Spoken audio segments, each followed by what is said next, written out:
Good morning students. Welcome to our channel current affair updated. This is Devashish Awasthi और आज मैं आपके लिए डेली करंट अफेयर्स का लेक्चर लेके आया हूं. दैट इज 25th और 26th नवंबर की करंट अफेयर्स यहां पर हम डिस्कस करेंगे. ओके और ये लेक्चर एमसीक्यू फॉर्मेट में होगा. याद रखिए किस फॉर्मेट में होगा, एमसीक्यू फॉर्मेट में होगा और एग्जाम पर्सपेक्टिव से इंपॉर्टेंट क्वेश्चंस है. ज्यादा क्वेश्चंस नहीं है आज, बट जितने भी क्वेश्चंस है वो एग्जाम पर्सपेक्टिव से इंपॉर्टेंट है. तो लेक्चर को एंड तक जरूर देखिएगा, आपके लिए इंपॉर्टेंट है. ओके मैं आपसे रिक्वेस्ट करूंगा वीडियो को स्टार्ट करने से पहले वीडियो को लाइक जरूर कर दीजिए, क्योंकि बहुत मेहनत से मैं आपके लिए डेली करंट अफेयर्स डेली लेके आता हूं. ओके तो चलिए स्टार्ट करते हैं. देखते हैं 25th और 26 नवंबर के लिए क्या क्या चीजें एग्जाम के लिए इंपॉर्टेंट है. Let's start today's lecture. Okay lecture start करने से पहले अभी आप सबके एग्जाम्स हैं, आप सबको पता होगा, और एग्जाम के टाइम पे पुरानी करंट अफेयर्स पढ़ने में बहुत दिक्कत आती है. तो मैंने आपके लिए एक 11 month current affairs booklet launch की है. देख सकते हैं जनवरी से नवंबर तक पूरे पॉइंट वाइज आप यहां पर देख सकते हैं. सारे पॉइंट्स कवर किए मैंने. साइंस एंड टेक हो, बुक ऑथर हो, अवार्ड्स हो, सब कुछ यहां पर कवर किया हुआ है ना. टोटल 11 मंथ की. ठीक है, आपको एक बुकलेट चाहिए तो आपको इस नंबर पे नीचे दिए गए नंबर पे व्हाट्सएप करना है, आपको डिटेल्स मिल जाएंगी. और अगर आप चाहें तो एप्लीकेशन का लिंक मैं डिस्क्रिप्शन बॉक्स में डाल दूंगा, देवाशीष क्लासेस, वहां पर भी आपको डिटेल्स मिल जाएंगी और आप इसको बाय कर सकते हैं. याद रखिएगा थोड़ा सा कॉस्टिंग आएगी, बट आपके लिए बहुत हेल्पफुल होगी ये एग्जाम के लिए, क्योंकि एग्जाम में आपको इसी बुकलेट से क्वेश्चंस देखने को मिलेंगे. ओके तो चलिए आज का लेक्चर स्टार्ट करते हैं और देखते हैं डेली करंट अफेयर्स में क्या क्या चीजें इंपॉर्टेंट है. Let's start today's lecture. Okay सबसे पहला क्वेश्चन है, which institution developed the water pollutant detecting device called Aerotrack. याद रखिए पूछ सकते हैं आपसे ये एरोट्रैक क्या है, तो ये भी क्वेश्चन आ सकता है. तो एरोट्रैक क्या है? एक वाटर पोल्यूटेंट डिटेक्टिंग डिवाइस है. ठीक है, तो एक क्वेश्चन तो ये हो सकता है. दूसरा क्वेश्चन ये हो सकता है जो भी मैंने यहां पर पूछा है कि ये वाटर पोल्यूटेंट डिटेक्टिंग डिवाइस, याद रखिएगा डिटेक्टिंग डिवाइस जिसका मैं एरोट्रैक, इसको डेवलप किसने किया, किस इंस्टीट्यूशन ने डेवलप किया है. ये क्वेश्चन बहुत फेमस रहते हैं आईआईटी से क्वेश्चन पूछे जाने के. ओके इसका करेक्ट आंसर जो है दैट इज आईआईटी बॉम्बे. याद रखें डायरेक्ट फैक्चुअल क्वेश्चन है. IIT Bombay is the correct answer. आप यहां देख सकते हैं Aerotrack is a water pollutant detecting device developed by the scientist at IIT Bombay. ठीक है, तो फैक्चुअल क्वेश्चन आपसे सिर्फ इतना ही पूछेंगे कि इसको डेवलप किसने किया है. ठीक है, या तो ये भी पूछ सकते हैं कि एरोट्रैक है क्या, तो it's a water pollutant detecting device. ये दो चीजें आपको याद रखनी है. ठीक है चलिए नेक्स्ट क्वेश्चन में आते हैं. That is question number second. Important question है, डेविस कप पर है. Who has won the title of Davis Cup 2024? देखिए जो डेविस कप होता है ये एक टेनिस टूर्नामेंट होता है. कौन सा टूर्नामेंट होता है? टेनिस का टूर्नामेंट होता है. तो मैंने आपसे पूछा है और मेंस टेनिस टूर्नामेंट है. ठीक है, इसको जीता किसने है? ठीक है, ऑप्शंस आपके सामने दिए गए हैं. श्रीलंका नहीं, श्रीलंका कहां जीतेगी डेविस कप. न्यूजीलैंड कट कर सकते हैं, इंडिया कट कर सकते हैं. इसका करेक्ट आंसर है इटली. याद रखिए इटली ने जीता है डेविस कप 2024. ठीक है, इसके बारे में डिस्कस कर देता हूं.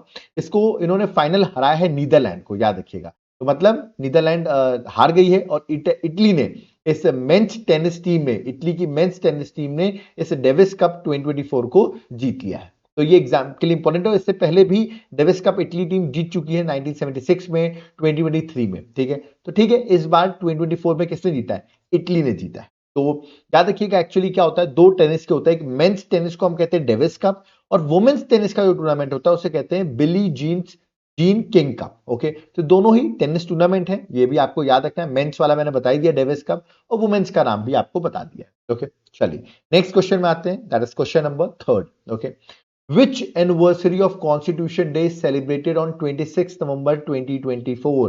अभी आज आपको पता है 26 नवंबर है 2024. तो मैंने पूछा है कौन सा कॉन्स्टिट्यूशन डे जो है, कौन सी एनिवर्सरी जो है वो सेलिब्रेट की जाएगी. बहुत इंपॉर्टेंट क्वेश्चन है. देखिए मैं बता दूं 26 नवंबर 1949, अगर आपको ईयर पता होगा, ठीक है ना, तो ये बहुत इंपॉर्टेंट डे हो जाता है. ठीक है, क्योंकि हमारा इस दिन जो हमारा कॉन्स्टिट्यूशन था, ठीक है, वो पूरा कंप्लीट हो गया था. उसको प्रॉपरली लिख लिया गया था. ठीक है, लागू नहीं किया गया था, मतलब याद रखिए कमेंट्स नहीं हुआ था वो कॉन्स्टिट्यूशन, बट कंप्लीट हो गया था 26 नवंबर को. इसलिए हम कॉन्स्टिट्यूशन डे 26 नवंबर को सेलिब्रेट करते हैं. ठीक है, अब इस बार 75th एनिवर्सरी है. That is why it is very important. ठीक है, आप न्यूज में भी देखेंगे, बहुत न्यूज में रहेगा. तो 75th एनिवर्सरी है, याद रखिए इस बार का कॉन्स्टिट्यूशन डे के लिए. तो correct answer that is option number ए. और मैंने अभी आपको बताया 26 नवंबर को हम इसलिए सेलिब्रेट करते हैं क्योंकि कॉन्स्टिट्यूशन जो हमारा वो अडॉप्ट हो गया था, पूरा कंप्लीट हो गया था 26 नवंबर 1949 में. और केम इनटू फोर्स कब आया, लागू कब से हुआ? 2 महीने बाद, 26 जनवरी 1950 से इसको इंप्लीमेंट किया गया था. ठीक है, बट कंप्लीट हो गया था 26 नवंबर 1949 को. ठीक है, अब आप कहेंगे सर 2 महीने बाद क्यों इंप्लीमेंट किया जब कंप्लीट हो गया था 26 नवंबर 1949 को. तो इसका देखिए हिस्टोरिकल डेट है. 26 जैन 1930 एक इंपॉर्टेंट डेट हुआ करती थी मॉडर्न हिस्ट्री में, जिस दिन हमने अपना कंप्लीट इंडिपेंडेंस डे सेलिब्रेट किया था। ठीक है, तो बड़ा इंपॉर्टेंट है, हमने पूर्ण स्वराज दिवस आप कह सकते हो सेलिब्रेट किया था।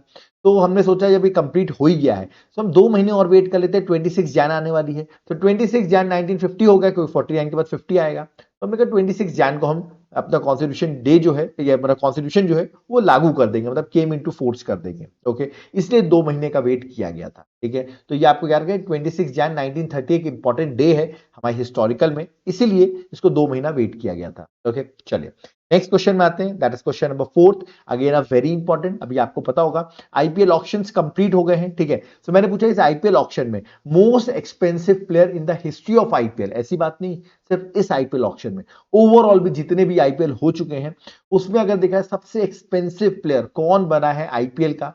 ऑप्शंस आपके सामने हैं। ठीक है, क्या महेंद्र सिंह धोनी बने हैं? नहीं, ये तो अनकैप प्लेयर में आ गए हैं, ये तो बहुत ही कम रेट में गए हैं। चहल नहीं, स्टार्क नहीं, करेक्ट आंसर ऋषभ पंत, याद रखिएगा। तो correct answer option number D है ऋषभ पंत, और लखनऊ सुपर जायंट्स ने, याद रखिए लखनऊ सुपर जायंट्स ने इनको बाय किया है। Correct answer option number D है ना, ऋषभ पंत, लखनऊ सुपर जायंट्स ने इनको बाय किया है। ओके, और ये आपको याद रखना एग्जाम्पल इंपॉर्टेंट, क्योंकि मोस्ट एक्सपेंसिव प्लेयर बने हैं ऋषभ पंत। ओके, है ना। अब आपको मैं होमवर्क दे रहा हूं, होमवर्क क्या दे रहा हूं, आपसे क्वेश्चन पूछ रहा हूं। ठीक है, ऑक्शन अभी हुआ, आई थिंक जो लोग क्रिकेट के फैन होंगे उनसे क्वेश्चन है, ऑक्शन में आपको मोस्ट बैलेंस टीम कौन सी लग रही है? मतलब मैं ये नहीं पूछ रहा हूं जिसमें स्टार सुपरस्टार बहुत सारे हैं। ठीक है, जो लोग आईपीएल देखते हैं वो लोग मुझे बताएं कि आपको ओवरऑल सबसे बैलेंस टीम कौन सी लग रही है in terms of batting, bowling, सबको मिला के एक बैलेंस टीम कौन सी लग रही है? कमेंट बॉक्स में जरूर मुझे मेंशन करके बताइए। ठीक है, ये जरूरी नहीं आपकी जो फेवरेट टीम है आप उसी का नाम लिखें, आप जो बैलेंस टीम लग रही है उसका नाम जरूर कमेंट बॉक्स में मेंशन करके बताइए। ये उनके लिए जो लोग क्रिकेट फैंस हैं। ओके, बाकी करंट अफेयर्स के लिए इतना इंपॉर्टेंट क्वेश्चन नहीं है। ठीक है, तो मैंने आपसे ऐसे ही पूछा है। चलिए नेक्स्ट क्वेश्चन में आते हैं, क्वेश्चन नंबर 5 में, who has been appointed as brand ambassador for the festival of Arunachal colour festival 2024?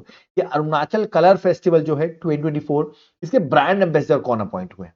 और बता दूं ये बहुत मेरे ही फेवरेट एक्टर रहे हैं। ठीक है, और अभी मेरे फेवरेट एक्टर हैं ये एट प्रेजेंट, इनका नाम है, आई थिंक इमेज देखते ही आप पहचान जाएंगे, जिन्होंने मिर्जापुर सीरीज देखी होगी तो इनका नाम आप सब जानते होंगे। इनका रियल नेम है पंकज त्रिपाठी। ओके, तो इनको ब्रांड एम्बेसडर बनाया गया है। अभी कुछ दिन पहले एमपी टूरिज्म ने भी इनको अपना ब्रांड एम्बेसडर बनाया था। ठीक है, अब देख सकते हैं अरुणाचल कलर फेस्टिवल ने भी इनको ब्रांड एम्बेसडर बनाया है। तो correct answer option number B है। ठीक है, तो याद रखिएगा अरुणाचल रंग महोत्सव 2024, ठीक है, उसके ब्रांड एम्बेसडर बने हैं पंकज त्रिपाठी। ओके, चलिए नेक्स्ट क्वेश्चन में आते हैं, question number 6, again important question, who has won the title of 48th all India governor gold cup international football tournament 2024? ये टूर्नामेंट के किसने जीता है? ये टूर्नामेंट को बड़ा इंपॉर्टेंट हो जाता है किसने जीता है। ऑप्शंस आपके सामने हैं, देख सकते हैं, इमेज बनी हुई है और यहाँ लिखा भी हुआ है नॉर्थ ईस्ट यूनाइटेड, याद रखिएगा। So north east United football club जो है, that is option number A, north east United football club ने 48th all India governor gold cup international football tournament जो है वो जीत लिया। तो करेक्ट आंसर क्या है? दैट इज ऑप्शन नंबर ए जो है वो करेक्ट आंसर है। ठीक है, ये आपको याद रखना है, एग्जाम पर्सपेक्टिव से ये चीज इंपॉर्टेंट है। ओके, और ये फाइनल मैच अगर आप देखेंगे, जो फाइनल मैच हो रहा था वो कहाँ खेला जाता है? गैंगटॉक में, है ना। तो याद रखना गैंगटॉक में खेला जाता है। गैंगटॉक कहाँ है सबको पता होगा, दैट इज एट सिक्किम। तो सिक्किम में खेला जाता है फाइनल मैच। ओके, और एक बात बता दूं, किसके against north east United football club जो है उसने हराया किसको है? तो गैंगटॉक हिमालयन स्पोर्टिंग क्लब को उन्होंने हराया है। तो ये भी याद रखना है, इतना नहीं भी याद रखोगे चलेगा, किसको हराया है ये नहीं इंपॉर्टेंट है, but north east United football club आपको याद रखना है। ओके, चलिए नेक्स्ट क्वेश्चन में आते हैं, क्वेश्चन नंबर 7 इंपॉर्टेंट है, in which country was the second India, याद रखिएगा, कैरिकॉम समिट, याद रखिए CARICOM summit, India CARICOM summit जो है रिसेंटली हेल्ड, मतलब इंडिया और कैरेबियन की समिट, सेकेंड समिट थी ये कहां हुई है? ठीक है, अभी 2024 में नवंबर में हुई है। तो मैंने आपसे पूछा है कहां हुई है? India Caribbean summit, Caribbean community summit, full form है इसका CARI से कैरेबियन है और COM से कम्युनिटी है। तो कैरेबियन कम्युनिटी समिट जो है वो कहां हुई है? ऑप्शंस आपके सामने दिए गए हैं, है ना। और अभी प्राइम मिनिस्टर मोदी ने अटेंड भी की। करेक्ट आंसर गुयाना, याद रखिएगा गुयाना में हुई है। तो करेक्ट आंसर ऑप्शन ए है।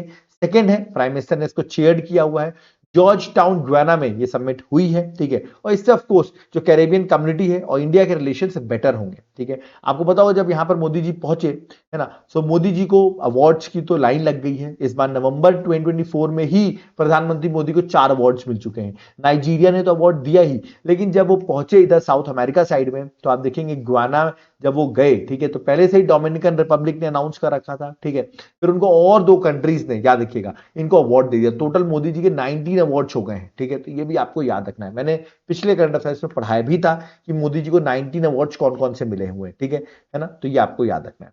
चलिए नेक्स्ट, अच्छा आप मुझे बताइए 19 अवार्ड्स मिले हैं, अभी देखिए जो 4 अवार्ड्स मिले हैं, जो नवंबर 2024 में 4 मिले हैं, एक नाइजीरिया ने दिया है, एक डोमिनिकन रिपब्लिक ने दिया है, ठीक है, उसके बाद 2 लोगों ने और अवार्ड दिया है।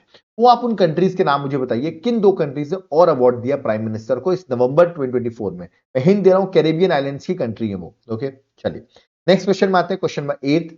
Which Indian state recently reversed its two-child policy due to rapidly aging population and declining fertility rate?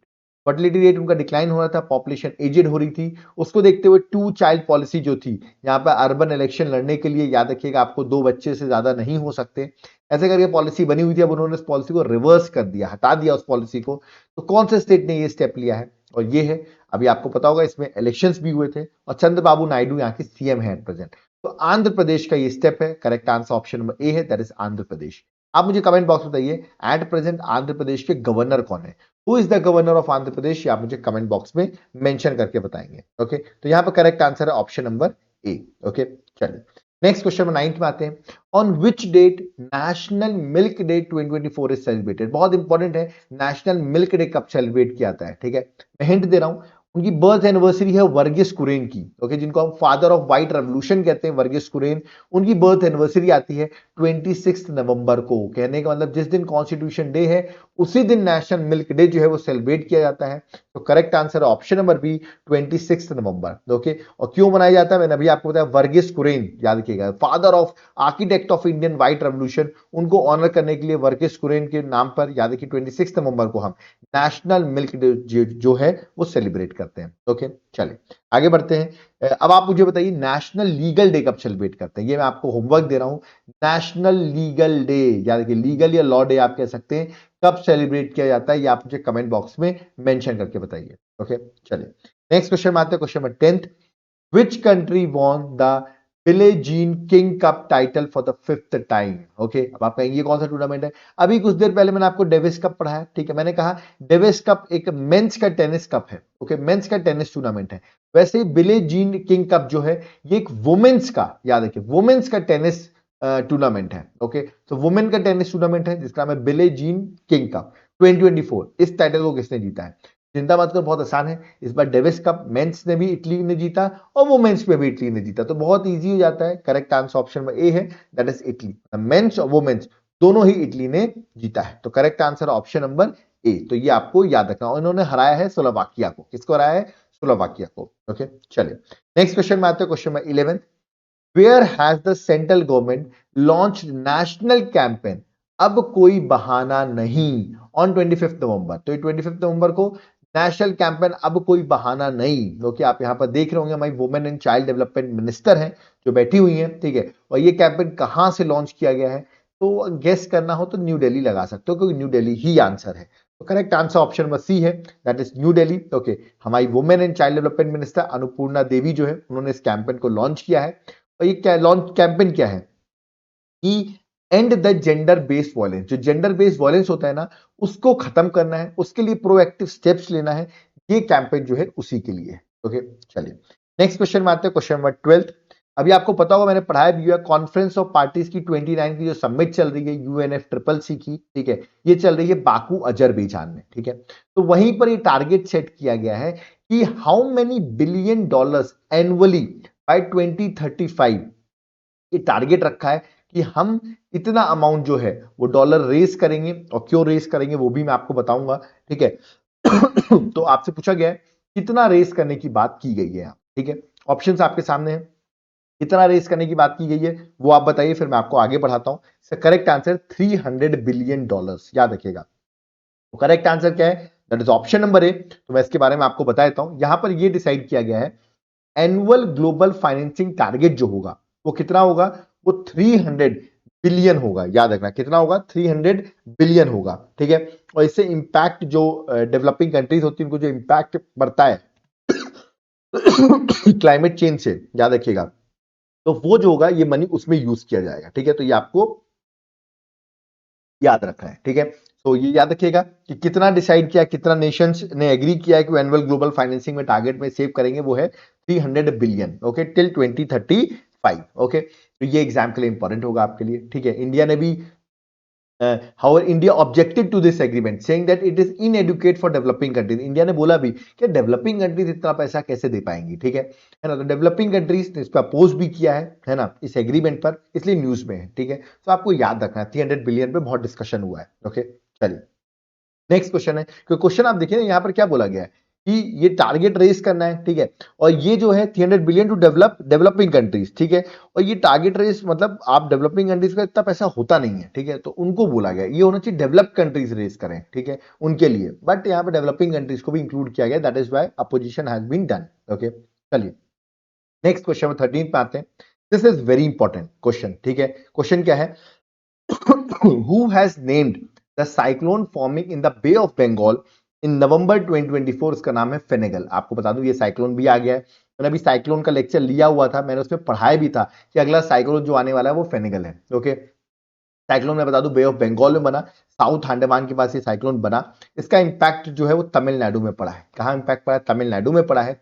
आपसे मैंने पूछा है कि ये जो साइक्लोन है इसका नेमिंग किसने की है, तो बहुत इंपॉर्टेंट क्वेश्चन आता है। करेक्ट आंसर है ऑप्शन नंबर ए, सऊदी अरेबिया, ठीक है। तो आप मेरा वो लेक्चर जरूर देखें जो मैंने साइक्लोन्स की नेमिंग बताई हुई है अभी रिसेंट लेक्चर में। यहाँ पे करेक्ट आंसर ऑप्शन में ए है, दैट इज सऊदी अरेबिया। मैंने बताया इसका इंपैक्ट जो तमिलनाडु में देखने को मिला है और अंडमान सी में ये डेवलप हुआ था, ओके। चलिए नेक्स्ट क्वेश्चन में आते हैं, question 14th। Where was the 11th Asian defence minister plus meeting held? याद रखिएगा प्लस मीटिंग है तो इंडिया ने भी पार्टिसिपेट किया है। ये सिर्फ एशियन डिफेंस मिनिस्टर मीटिंग नहीं है, वो तो हुई है, plus Asian defence minister plus meeting भी हुई है और 11th एडिशन की हुई है। हमारे राजनाथ सिंह जो है उन्होंने पार्टिसिपेट भी किया इस मीटिंग में। कहां हुई है ये, ऑप्शंस आपके सामने हैं।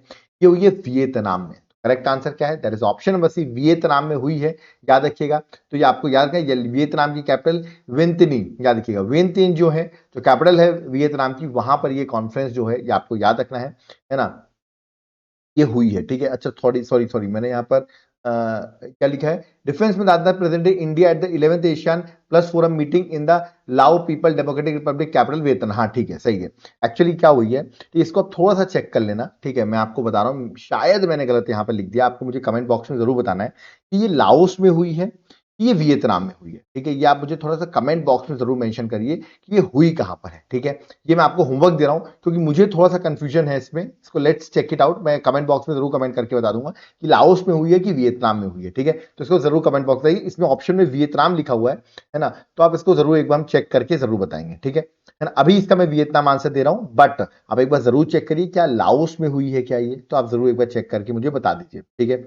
चलिए क्योंकि आपको पता होगा इस बार सारी जो डिफेंस की मीटिंग हो रही है, सॉरी एशियन की मीटिंग हुई है, वो सब लाओस में हुई है, ठीक है। सो इसीलिए Laos would be the answer जो मुझे लगता है, बट ऑप्शंस में लाओस मैंने शायद मेंशन नहीं किया हुआ है, इसलिए वियतनाम में यहाँ पे टिक लगा, क्योंकि लाओस की जो कैपिटल है ना वो वियतनाम जैसी नाम है। देखिए इसका नाम क्या है, लाओस की कैपिटल का वियंतिनी, ओके। तो ऐसा लगता है कि वियंतिनी जो है वो वियतनाम नाम है, तो हो सकता है मैं यहाँ पे वियंतिनी लिखना चाहता हूँ बट वियतनाम लिख गया है यहाँ पर, ठीक है। तो एक बार चेक कर लीजिएगा, क्रॉस चेक कर लीजिएगा, और नहीं भी चेक करोगे तो कमेंट बॉक्स चेक कर लेना, मैं आपको वहां पे पिन कर दूंगा वो कमेंट, ओके। तो पिन रहेगा, वहां से आप चेक कर लेना, ठीक है, कि वियतनी है यहाँ पे लिखना था मुझे कि लाओस लिखना था, ओके। चलिए क्योंकि वियतनी लाओस की ही कैपिटल है, ओके। चलिए नेक्स्ट क्वेश्चन में आते हैं। नेक्स्ट क्वेश्चन है question number 15। In November 2024 writer Ashok Gopal won the Kamala Devi Chattopadhyay NIF book prize for his biography. तो किस बुक के लिए उनको, याद है कि जो अशोक गोपाल हैं उनको ये अवार्ड मिला है कमला Devi Chattopadhyay NIF book prize. तो ऑप्शंस आपके सामने दिए गए हैं।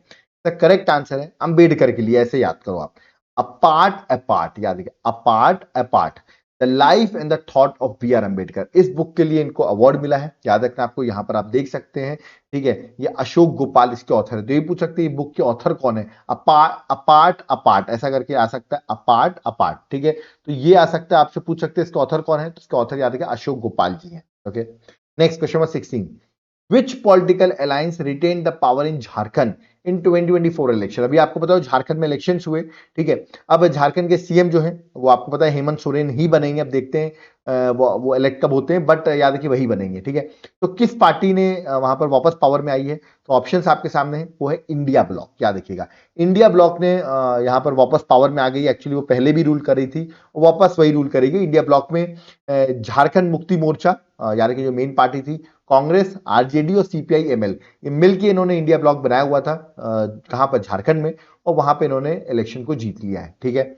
ऐसे ही याद रखिएगा अगला क्वेश्चन जो है, विच political alliance won the Maharashtra assembly election. तो आपको पता होगा विथ मेजॉरिटी इन 2024, ठीक है ना। आपको मुझे पहले बताना है, यहाँ पर एक मैं होमवर्क दे रहा हूं आपको, यहाँ पर इंडिया ब्लॉक में, ठीक है, कितनी सीट्स जो हैं, ठीक है, आपको बताना है कि कितनी सीट्स थी झारखंड के विधानसभा में, मतलब टोटल सीट्स कितनी थी, ये आप मुझे बताएंगे। झारखंड की विधानसभा सीट्स कितनी थी टोटल, ये आप मुझे कमेंट बॉक्स में मेंशन करके बताएंगे, ठीक है। ये आपका होमवर्क है। ऐसे ही मैंने आपसे पूछा महाराष्ट्र में कितनी लेजिस्लेटिव असेंबली की सीट, मतलब जो विधानसभा की सीट्स हैं वो कितनी है, या आप मुझे कमेंट बॉक्स में मेंशन करके बताएंगे, ठीक है। यहां पर किस पार्टी ने जीता है इलेक्शन को, तो यहां पर इंडिया ब्लॉक ने नहीं जीता है, महायुक्ति अलायंस, याद रखिएगा इन्होंने जीता है ना, महायुक्ति अलायंस ने जीता है, ठीक है। और इसको लीड करी थी बीजेपी, आपको पता होगा। तो करेक्ट आंसर ऑप्शन में बी है, महायुक्ति अलायंस। आप यहां देख सकते हैं, यहाँ पे जो कोलिजन था वो बीजेपी का था, शिवसेना का था और एनसीपी का था। इसका मिलके कोलिजन था और इन्होंने जीत लिया है इलेक्शंस को, ओके। तो यहां पर देखते हैं सीएम कौन बनते हैं, ठीक है। डिबेट चल रही है कि वापस शिंदे जी बनेंगे या देखते कोई अदर कोई बनता है। Let's wait and watch, okay. चलिए नेक्स्ट क्वेश्चन में आते हैं, बट यहां पर सारे क्वेश्चन हमारे कंप्लीट हो गए हैं, ठीक है। आई होप आपको सारी चीजें समझ में आ गई होंगी, ओके। बट अभी आप लोग एग्जाम देने वाले हैं, तो आप लोग चाह रहे होंगे कि आपके लिए कोई बुकलेट दे दूं जहां पर सारे एमसीक्यूज प्रोवाइडेड हो। तो जनवरी से नवंबर तक के सारे एमसीक्यूज आपको मिल जाएंगे। 2000 से ज्यादा एमसीक्यूज रहेंगे। आप यहाँ पर देखिए, ये बुकलेट आप ले लीजिए, एमसीक्यू बुकलेट है, डायग्राम्स रहेंगे, एक्सप्लेनेशन रहेगा, एग्जाम के लिए बहुत हेल्पफुल रहेगी बुकलेट, ठीक है। तो बुकलेट आपको कैसे मिल सकती है, यहाँ पर सारी करंट अफेयर्स 2000 से ज्यादा एमसीक्यूज लास्ट 11 मंथ की है। तो ये व्हाट्सएप नंबर दिया हुआ, इस पर आप व्हाट्सएप करिए, मैं आपको डिटेल्स दे दूंगा, है ना। आप चाहते नहीं सर हम एप्लीकेशन से बाय कर लेंगे, तो ये एप्लीकेशन का लिंक है, नाम है देवाशीष क्लासेस, लिंक मैं डिस्क्रिप्शन बॉक्स में डाल दूंगा, वहां से आप जाकर एप्लीकेशन को भी बाय कर सकते हैं, ठीक है। तो वहां पर आपको इसकी डिटेल्स जो है वो वहां पर भी आपको अवेलेबल हो जाएंगी, ठीक है। तो आप एप्लीकेशन से भी बाय कर सकते हैं, ठीक है। इसके साथ साथ मैं आपको एक डिस्क्रिप्टिव बुक भी दूंगा 11 मंथ की, जहां पर आपको पॉइंट वाइज में देखिए सारी चीजें जो है यहाँ पर मेंशन होगी, ठीक है। आप इस बुक को पढ़िए और फिर आप एमसीक्यू सॉल्व कर सकते हैं। मैं इसका सैंपल भी दिखा देता हूं आपको बुक का, तो उन लोग मैसेज करते हैं सर सैंपल देखना है, देखो पॉइंट फ्रेम में सारी चीजें कवर की गई हैं, ठीक है। इजीली गो थ्रू करना है, एग्जाम में बैठ आना है इस बुकलेट को पढ़ने के बाद। करीबन 140 पेजेस की बुकलेट है, तो ये बहुत हेल्पफुल करेगी आपके एग्जाम के लिए, ठीक है। करना क्या है, बस व्हाट्सएप पे मैसेज करो, या तो आप एप्लीकेशन से डायरेक्ट भी बाय कर सकते हो। देखो इसके साथ साथ आपको अदर एडवांटेजेस क्या मिलेंगे, मतलब ये दो बुकलेट्स के साथ साथ आपको मैं डेली करंट अफेयर्स पढ़ाता हूं, ठीक है, उसकी पीडीएफ आपको दूंगा। आपको बताऊंगा मेरा वीकली करंट अफेयर्स आ रहा है, जो लोग अभी देख रहे हैं एक बार जाकर मेरे चैनल को देखना। मैं पिछले 1 साल से वीकली करंट अफेयर्स बना रहा हूँ, हर वीक हमारा करंट अफेयर्स आया है, ठीक है। फिर टॉपिक वाइज भी हम करंट अफेयर्स बनाते हैं, ठीक है। फिर आपको बताओ सब्जेक्ट वाइज बनता है, इवन मंथली करंट अफेयर्स बनते हैं हमारे, ठीक है। फिर आपको बताऊंगा हमारे कंपाइलेशन वीडियोस आते रहते हैं, स्टैटिक जीके के हमारे लेक्चर्स आते रहते हैं। इन सब की पीडीएफ पूरा कंप्लीट सब्सक्रिप्शन प्लान रहेगा, है ना। एक बार पे करना है और लाइफ टाइम का कहने का मतलब जब तक आपका सिलेक्शन नहीं हो जाता तब तक आपको सारी करंट अफेयर्स और सारी स्टैटिक जीके की चीजें आपको मिलती रहेंगी। तो इतना बेस्ट ऑफर आपको कहीं नहीं मिल सकता। हाँ जरूर आप कहेंगे सर हम कहीं नॉर्मल बुक खरीदते हैं, स्पीडी या ऐसी बुकें खरीदते हैं, हमें कितनी सस्ती मिल जाती है। यार वो तो आपको सिर्फ एक टाइम की ही देंगे, ठीक है। बट आगे की करंट अफेयर्स आपको पता होगा टोटली अपडेटेड आती रहती है, हर दिन उनको अपडेटेड रहेगी, है ना। तो यहां पर आपको क्या लाइफ टाइम सब्सक्रिप्शन मिल रहा है, ठीक है। और इवन आपको यहाँ पर सारी चीजें मिल रही हैं, ठीक है, एक चीज नहीं मिल रही, सारी चीजें मिल रही हैं, तो आपके लिए बहुत ज्यादा हेल्पफुल होगा। आपको ऐसा इतनी करंट अफेयर्स पढ़ नहीं सकते, देखो करंट अफेयर्स अगर आप पढ़ोगे तो आपका यहाँ स्टैटिक जीके ही मिल रहा है, वो बहुत हेल्पफुल होती है एग्जाम पर्सपेक्टिव से। तो आप तुरंत व्हाट्सएप करिए, जो सीरियस स्टूडेंट्स हैं तुरंत व्हाट्सएप करिए, आपको डिटेल्स मिल जाएंगी, ओके। अगर आप एप्लीकेशन से बाय करते हो तो एप्लीकेशन का नाम है देवाशीष क्लासेस, वहां पर आप जाओगे ना, मेरे हैंड रिटन नोट्स डले हुए हैं, तो एक बार जाकर सैंपल तो चेक करो, जैसे पॉलिटी हो गया आपका, ज्योग्राफी हो गया, हिस्ट्री हो गया, करंट अफेयर्स हो गई, इन सब के नोट्स के सैंपल डले हुए हैं। आप चाहो तो सॉफ्ट कॉपी में बाय कर लो, आपके पास बजट नहीं हो सॉफ्ट कॉपी में बाय कर लो सारे नोट्स। आप चाहो तो हार्ड कॉपी में बाय कर लो, आपके घर कुरियर हो जाएंगे। तो इतने सारे ऑप्शन आपको सॉफ्ट कॉपी हार्ड कॉपी में अवेलेबल हैं। सो एक बार आप एप्लीकेशन जाके सैंपल जरूर चेक करें, ओके। कोई डाउट क्वेरी तो ये मेरा कॉलिंग नंबर, आप कॉल भी कर सकते हो। कॉल नहीं करना तो व्हाट्सएप करो, आपको व्हाट्सएप पे सारी डिटेल्स हम प्रोवाइड कर देंगे। जरूर एप्लीकेशन डाउनलोड करो देवाशीष क्लासेस, आपके लिए बहुत बेनिफिशियल रहेगा, ओके। बट कुछ लोग का हमारी डिबेट रहती है कि सर आपकी कोई जनरल स्टडीज की क्लासेस हैं क्या? हमारे एग्जाम है वहां पे जनरल स्टडीज में बहुत दिक्कत आ रही है, जैसे कि polity, geography, history, economics, current affairs, science, ये सब्जेक्ट्स की क्लासेस हमको प्रॉपरली एक जगह पे कम टाइम पे नहीं कर पा रहे हैं। तो आप एप्लीकेशन डाउनलोड करो, मेरा देवाशीष क्लासेस, वहां पर मैंने आपके लिए जनरल स्टडीज कोर्सेज बना रखा है और अभी 40% फ्लैट ऑफ भी कर रखा है आपके लिए। तो आप तुरंत इस ऑफर को लगा के इस कोर्स को आप बाय कर सकते हैं, ठीक है? और ये आपको सारी चीजें प्रोवाइड कर देगा। कोई डाउट क्वेरी आप कॉल कर सकते हैं, याद रखिए, वरना व्हाट्सएप करिए, मैं आपको व्हाट्सएप पे भी रिप्लाई करूंगा। ओके, यहाँ पर हमारा लेक्चर कंप्लीट होता है। बहुत मेहनत से मैंने आपके लिए लेक्चर बनाया था, आई होप आप लोग शेयर करेंगे। बहुत कम लोग वीडियोस को शेयर करते हैं, हम लोग बहुत मेहनत से लेक्चर बनाते रहते हैं, बट वीडियो पे उतने व्यूज नहीं आते हैं, आप लोग शेयर नहीं करते, इतने लोग देखते हैं बट लाइक भी नहीं करते हैं। आपसे रिक्वेस्ट करूंगा यार, एटलीस्ट इसमें कोई चार्ज नहीं लगता है, तो लाइक और शेयर किया करो। आप लोग ऐसे ही शेयर करोगे तो मैं मोटिवेट होऊंगा और आपके लिए और इंटरेस्टिंग लेक्चर्स बनाता रहूंगा। ओके, सो आई थिंक आप लोग हमारे वीडियोस को शेयर करेंगे। कोई डाउट क्वेरी है कमेंट बॉक्स में कमेंट करिए, हम आपके कमेंट्स का भी रिप्लाई करेंगे। ओके, यहाँ पर मुझे चलना होगा। आई होप आपको हर चीज समझ में आ गई होगी। तो थैंक यू एवरीवन। जय हिंद, जय भारत, जय जगन्नाथ।